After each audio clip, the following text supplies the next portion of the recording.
Sepertinya dia benar-benar trauma. Tidurnya juga tak nyenyak.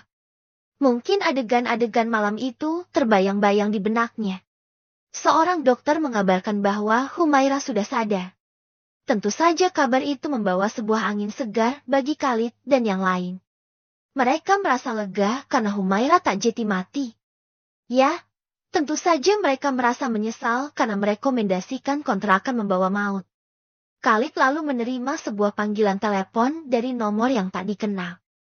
Suara dari seberang sana tampak terdengar semringah. Halo, Mas Khalid. Ini aku Eliza. Oh, iya. Ternyata kau masih ingat untuk menghubungiku. Tentu saja aku ingat untuk menghubungimu. Kau itu suamiku. Mas, jangan seperti itu. Kau mana saja beberapa hari ini? Kemana ponselmu? Ponselku terjatuh, Mas, dan rusak. Maaf, aku sedang membangun klinik kecantikan di Singapura. Oh, iya. Mengapa tiba-tiba seperti itu? Mengapa tidak ada pembicaraan sebelumnya? Apa kau berniat untuk berpisah dariku? Sayang. Cecar Khalid meminta penjelasan. Jangan marah-marah dulu, Mas. Sebenarnya klinik kecantikan ini aku bangun untuk Axel ketika dewasa nanti. Oh, iya. Membangun klinik kecantikan dengan alasan untuk Axel. Mengapa terdengar terburu-buru? Axel baru 5 tahun. Butuh 12 tahun sampai dia bisa membangun sebuah bisnis, Eliza sayang. Katakanlah jika memang kau tak mau dan tak ingin lagi berjalan beriringan denganku. Maka akan aku persiapkan semuanya. Ucap Khalid seolah tak memiliki kesabaran lagi. Jangan seperti itu, Mas H. Aku ini benar-benar ingin menyiapkannya. Setelah semuanya selesai, aku ingin kau dan anak-anak datang ke Singapura. Bagaimana mungkin aku akan jalan-jalan ke Singapura saat temanmu meregang nyawa? Kau bahkan tidak memiliki niatan untuk membesuk Humaira sama sekali. Oh, ayolah. Jangan membawaku pada sebuah pusaran yang semakin ceruk dan dalam. Kau yang mengenalkanku kepada Humaira, Eliza, tapi kau meninggalkannya begitu saja seolah tak memiliki perasaan salah sama sekali. Kenapa Mas Jeti menyalahkan aku? Semua itu adalah takdir. Ucap Eliza ikut merasa emosi karena Khalid berbicara dengan intonasi yang tinggi sejak tadi. Rudolf tampak tersenyum. Mungkin dia akan bertepuk tangan ketika menyaksikan adegan pertikaian antara suami dan istri itu. Sekali waktu ia mencoba untuk menggosok punggung tangan Eliza sebagai pertanda kalau ia ikut bersimpati atas apa yang tengah dirasakan oleh Eliza saat ini. Pokoknya aku tidak mau tahu. Akan aku batalkan. Aku tarik dan aku bukukan semua kartu yang sudah aku berikan kepadamu. Jangan pernah macam-macam denganku, Eliza. Oh iya, Mas tidak bisa seperti itu. Belasan tahun aku sudah mengabdi menjadi istri Mas. Rasanya semua kartu dan uang-uang yang sudah Mas berikan kepadaku sudah jadi milikku. Iya, kalau kau memang seorang istri yang berbakti tentu uang-uang itu akan menjadi milikmu. Tapi pada kenyataannya kau tidak akan pernah menang, Eliza. Tunggulah. Aku sudah tahu apa yang sudah kau lakukan di belakangku sejak beberapa tahun belakangan. Khalid menghela napas. Meng. Empaskan tubuhnya pada sebuah sofa kulit berwarna kecoklatan. Memandangi cinta yang sudah ia titipkan kepada Bu Asri saat menerima panggilan telepon dari Eliza. Axel tampak diam ketika melihat ayahnya yang terlihat marah. Kening Khalid berkerut. Axel menepuk punggung tangan ayahnya. Pak, sudahlah. Jangan marah. Minum susu stroberi ini. Ucap Axel sambil menyibakkan rambutnya dan mengedipkan matanya. Entah mengapa ketika Axel melakukan hal itu. Wajahnya memang terlihat menggemaskan. Tetapi tampak sangat lebat dan persis seperti Eliza dalam ukuran sachet. Beberapa orang kenalan Eliza dan Rudolf di Singapura tampak tak sabar dengan peresmian klinik kecantikan baru yang dibangun oleh Eliza. Beberapa orang petugas klinik kecantikan wanita-wanita blasteran menggunakan blazer pendek berwarna biru terang tampak bersiaga, berbaris saling berhadapan. Sementara yang paling cantik di antaranya membawa sebuah baki dengan sebuah gunting berpita di bagian tengah. Nyonya Eliza, kami menunggumu untuk melakukan peresmian klinik kecantikan ini. Ayolah, sayang, kau harus meresmikannya. Oh, Tidak, tidak. Aku tak bisa meresmikannya sekarang. Aku harus menghubungi Mas Khalid lagi, meminta maaf. Bagaimana kalau dia menghentikan fasilitas-fasilitas yang sudah aku dapatkan selama belasan tahun ini? Ucap Eliza kebingungan. Jangan tolol dan konyol, Eliza. Semua orang sudah datang. Lihat, kau akan membangun sebuah industri yang sangat baik dan besar di sini. Mulailah dengan baik.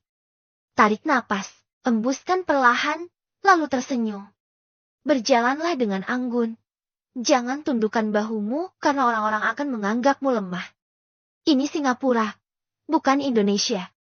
Mungkin saja besok kau bisa merintis bisnis di New York, Paris, London, Dubai, Tokyo atau kemanapun yang kau mau.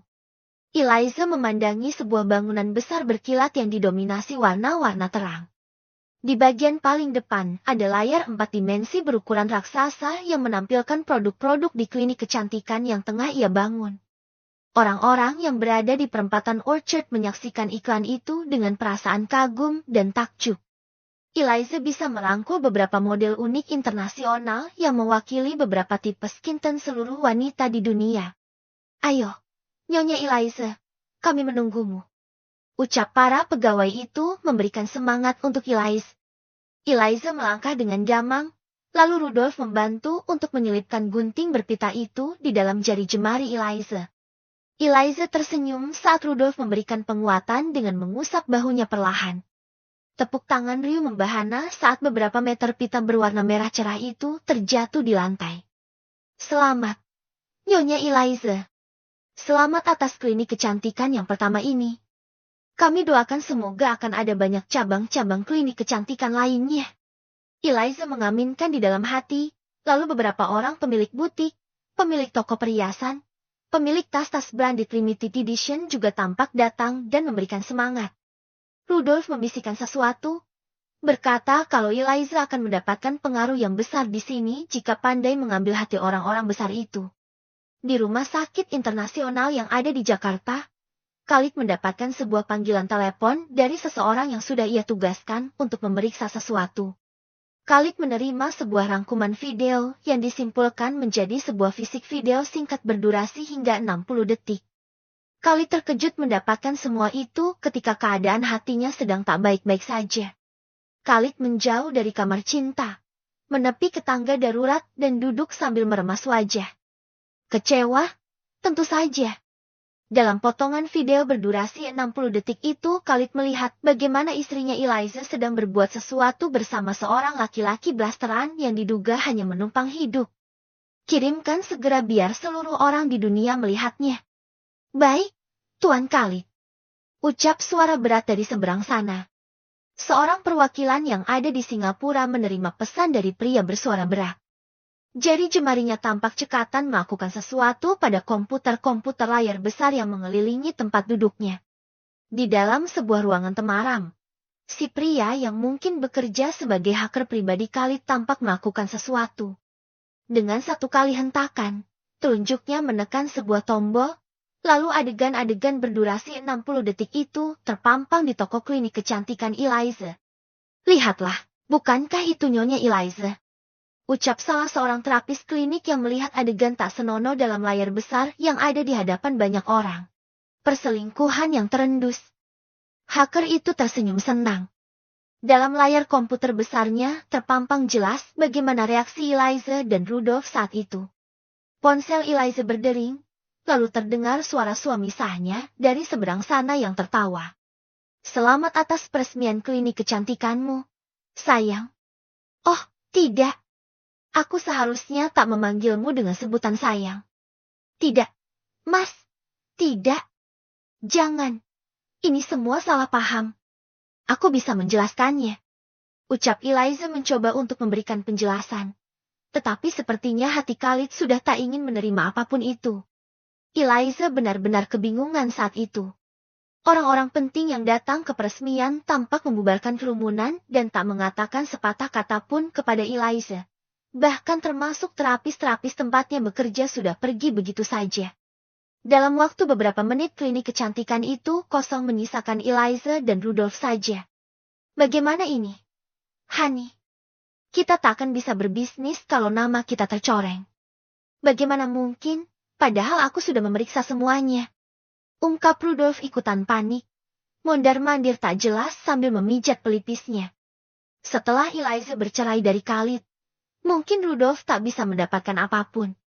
Eliza yang panik teringat akan ancaman dari suaminya. Berlarian ke ATM internasional terdekat dan memeriksa. Kartu diblokir. Eliza semakin menggila, lalu berlarian di sepanjang jalan Orchard. Wanita itu membeli beberapa potong baju, tapi semua kartu yang ia miliki tak ada yang bisa digunakan sama sekali. Eliza meradang, mencoba menghubungi Khalid, tetapi Khalid sudah memblokir nomornya. Oh, tidak. Aku harus pulang ke Indonesia. Bagaimana pernikahanku? Ucap Eliza refleks. Tentu saja Rudolf tak suka mendengar wanita yang menjadi ATM berjalannya mengatakan hal yang seperti itu.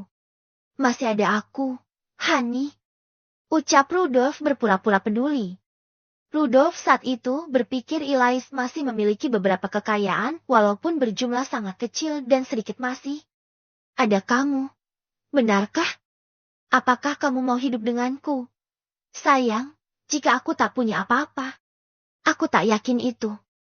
Tentu saja. Aku ini bukan pria brengsek. Ucap Rudolf menahan rasa mual ketika ia harus berbohong mengatakan hal itu. Dari kejauhan ada seorang wanita mengenakan pakaian mini yang selalu memperhatikan Eliza dan Rudolf. Mati kau saat ini, Eliza. Dan kau, Rudolf. Kau akan bangkrut karena kehilangan ATM berjalanmu. Gumamnya sambil tersenyum sinis. Eliza memeriksa dompetnya. Untung saat itu ia masih memiliki beberapa dolar. Memesan tiket penerbangan untuk kembali ke Indonesia. Sudah pasti klinik kecantikan itu tak bisa tumbuh karena orang-orang sudah kehilangan kepercayaan terhadapnya. Apalagi video berdurasi 60 detik itu masih berputar. Tak bisa dihentikan. Eliza masuk ke dalam klinik kecantikan 4 lantai. Mematikan segala sambungan listrik dan apapun itu. Tetapi seolah tak terpengaruh sama sekali. Video asusila itu masih terus saja berputar dan berputar. Bahkan saat Eliza meninggalkan tempat itu. Kau tak perlu mengikutiku, Rudolf. Kau bebas melakukan apa saja. Aku sudah tak ingin bersamamu. Ucap Eliza tiba-tiba saja ia kehilangan selera atas Rudolf. Eliza memanggil sebuah taksi, lalu pergi ke bandara. Saat itu ia masih berpikir bisa menyelamatkan pernikahannya jika meminta maaf bersujud. Menangis. Memohon, dan melakukan apa saja untuk mendapat pengampunan dari suaminya. Rudolf tak menghentikan tindakan itu, hanya pura-pura saja. Ia lalu tersenyum meraba dompetnya yang tebal. Beberapa tahun menjalin hubungan dengan Eliza, ia sudah banyak mempunyai tabungan. Mungkin Eliza tak sadar akan hal itu. Rudolf memanggil sebuah taksi, lalu meminta taksi itu mengantarkan ke apartemen pribadinya. Eliza bahkan tak tahu Rudolf memiliki apartemen pribadi yang cukup mewah di Singapura. Saat membuka pintu, Rudolf terkejut. Ada seorang wanita berpakaian seksi dengan rambut pirang yang sudah ada duduk di sofa dengan wajah yang manis sambil merentangkan tangan. Rudolf tak membalas. Ia diam saja, duduk di arah yang berlawanan. Wanita itu adalah mantan pacar Rudolf. Mereka pernah menjalin hubungan. Namun, Rudolf memutuskan hubungan itu secara sepihak karena Eliza. Rudolf tahu wanita yang ada di hadapannya saat itu juga seperti benalu yang menumpang hidup kepadanya.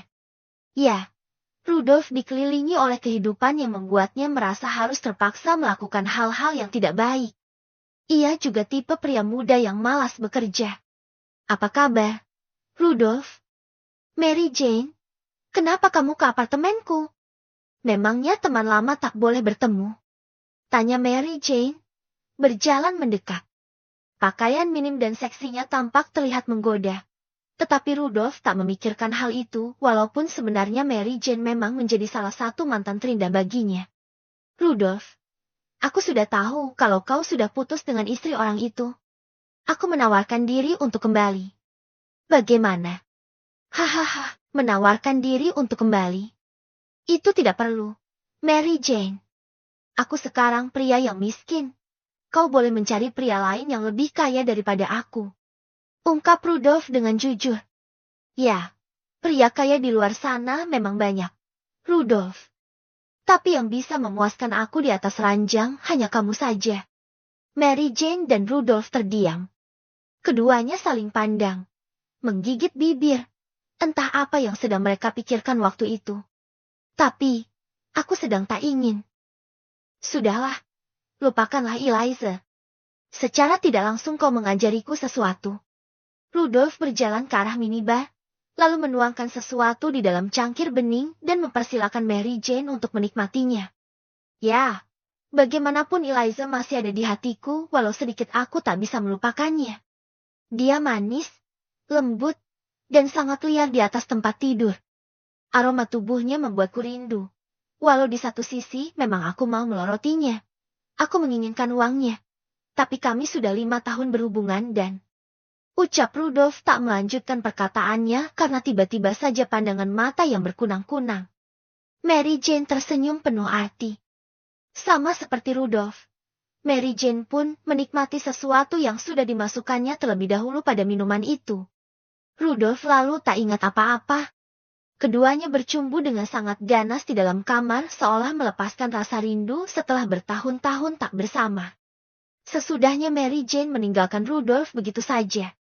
Tentu saja ada sesuatu yang dibawanya. Gadis muda itu merasa senang ketika berhasil mendapatkan semua uang yang ada di dalam rombel Rudolf. Ia hanya meninggalkan beberapa ATM saja. Masih ada rasa iba dan kasihan. Tetapi juga dalam hatinya mencemooh karena Rudolf sangat lemah dan terpengaruh dengan keadaan. Dasar pria bodoh. Kalau Eliza tak ingin bersamanya lagi, dia bisa mencari wanita yang lain lagi yang lebih kaya. 3 jam kemudian, Rudolf terbangun. Ia terkejut ketika tak mengenakan selai benang pun. Mencari Mary Jane di kamar mandi dan di walk-in closet miliknya. Tetapi gadis muda berambut pirang itu tak ditemukan dimanapun. Hanya selembar kertas ucapan terima kasih membuat Rudolf sadar dan buru-buru memeriksa dompetnya. Sial kau, Mary Jane, ucapnya, lalu mengambil ponsel.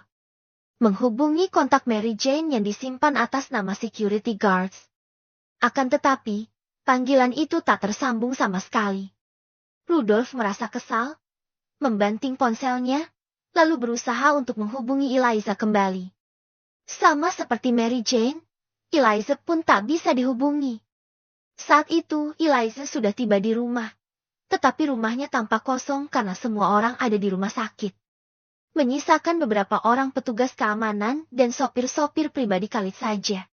Apakah Nyonya Eliza ingin minta diantar ke rumah sakit? Apakah suami saya masih ada di rumah sakit? Iya, tentu saja. Nyonya. Semua orang ada di rumah sakit. Hampir setiap hari rumah ini kosong. Tuan muda dan nona muda juga selalu berangkat ke rumah sakit. Apakah Nyonya mau saya antarkan? Ucap Pak Tarno, seorang pria sepuh yang sudah belasan tahun mengabdi sebagai sopir pribadi keluarga itu. Tolong antarkan saya. Pak, tapi tunggu sebentar. Biar saya berganti pakaian. Baik, Nyonya. Eliza melangkah dengan gamang di rumah besar yang sudah cukup lama ia tempati bersama Khalid. Saat itu Eliza datang sebagai seorang wanita yang tak memiliki apa-apa. Tetapi Eliza diperlakukan dengan sangat baik oleh suaminya. Ketika masuk ke dalam kamar, Eliza merasa bersedih. Ia bahkan kerap melakukan video call seks dengan Rudolf tanpa sepengetahuan suaminya. Suaminya bekerja keras membangun bisnis yang dirintis dari peninggalan almarhum ayahnya. Eliza merasa bersalah. Masuk ke dalam kamar mandi mewahnya. Eliza menangis, menggosok tubuhnya. Ia merasakan kalau menjadi manusia yang sangat hina. Padahal Khalid sangat baik kepadaku. Tetapi kenapa? Eliza merasa bersalah. Dia terus-terusan menangis di bawah shower yang menyamarkan air matanya. Ada begitu banyak body shower yang ia berikan untuk tubuhnya. Seolah-olah ingin mensucikan dirinya walaupun itu tak berarti sama sekali. Eliza menangis dan terus menangis sambil berkata, Mas, maafkan aku. Maafkan aku. Hingga tubuh itu menggigil, barulah Eliza keluar dengan tubuh berbalut handuk. Eliza mematut wajahnya di depan meja rias khusus yang dikastem sesuai keinginannya. Ya, Khalid memang membiarkan Eliza mendapatkan apapun yang menjadi keinginannya. Aku benar-benar menjadi manusia yang tak bersyukur. Ucap Eliza sambil melepaskan perlahan lilitan handuk yang ada di rambutnya. Menyisirnya perlahan, lalu membubuhkan bedak. Eliza menangis. Tak bisa menghentikan tangisannya. Apalagi ketika teringat Tarno dan petugas keamanan masih menaruh hormat kepadanya. Itu artinya Mas Khalid tidak berbicara apapun kepada para pekerja di rumah. Mas Khalid masih mempersilahkan aku untuk masuk ke rumahnya. Apa mungkin pernikahan ini masih bisa terselamatkan? Eliza memilih pakaian di walking closet pribadinya. Duduk di sebuah sofa kecil sambil menangkupkan kedua telapak tangannya di dekat wajah. Berusaha menghapus air matanya. Eliza bergegas berdandan simpel dan ringan. Sebuah tunik panjang berwarna putih dan celana legging berwarna hitam. Memilih sepatu pantofel yang ia beli dari Paris dan tas selempang. Eliza memeriksa dompetnya. Masih tersisa beberapa juta rupiah. Ia bisa membelikan sesuatu untuk Humaira dan Cinta sebelum tiba di rumah sakit. Pergi sekarang, Nyonya. Tanya Pak Tarno saat Eliza buru-buru menuruni anak tangga. Iya, Pak. Ayo. Ada apa? Nyonya Eliza. Kenapa buru-buru seperti itu? Tanya Pak Tarno sambil berjalan menuju dapur untuk mengembalikan cangkir tehnya. Bersambung.